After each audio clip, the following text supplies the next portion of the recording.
avec Guy Birenbaum pour le web. Bonjour Guy. Bonjour tout le monde. Et à propos d'Égypte, dans la nuit de jeudi à vendredi, donc, l'Égypte est parvenue à couper l'Internet quasiment dans tout le pays. Oui, c'est incroyable et c'est totalement inédit puisque la coupure totale ou quasi totale, 88% de l'accès à Internet n'avait jamais été pratiqué par aucun gouvernement à l'exception de la Birmanie en 2007. Mais en quelques heures, les autorités égyptiennes sont parvenues à couper l'accès à l'ensemble du réseau, privant 80 millions de personnes de toute connexion.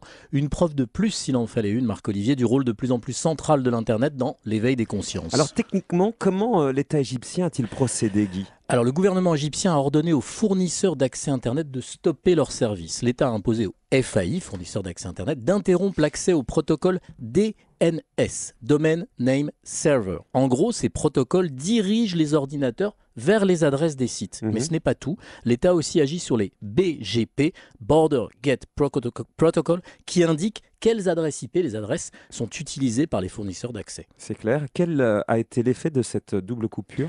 C'est simple, empêcher les ordinateurs des Égyptiens de s'orienter sur l'Internet, de s'y retrouver et interdire à tous les sites hébergés dans le domaine en .eg, EG pour Égypte, ouais. de parvenir à signaler leur existence aux autres internautes, ceux du monde entier. Et il n'y avait que le fournisseur d'accès qui gère la bourse égyptienne qui fonctionnait, et c'est sans doute pas un hasard. Alors, cette coupure sans précédent, vous venez de le dire, montre bien comment désormais les pouvoirs autoritaires craignent Internet. On a vu plusieurs fois récemment, en Iran, en Chine, évidemment, en Côte d'Ivoire, en Tunisie, comment les opposants ont pris l'habitude de communiquer entre eux, mais aussi d'informer le reste du monde grâce aux blogs, aux réseaux sociaux comme Facebook et Twitter.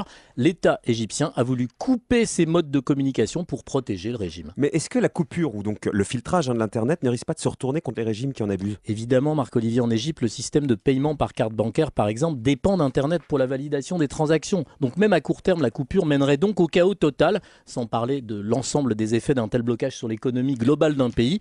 Alors il faut raisonner au-delà du cas égyptien. Une censure totale de ce genre, c'est forcément la tentation de tous les pouvoirs et régimes autoritaires.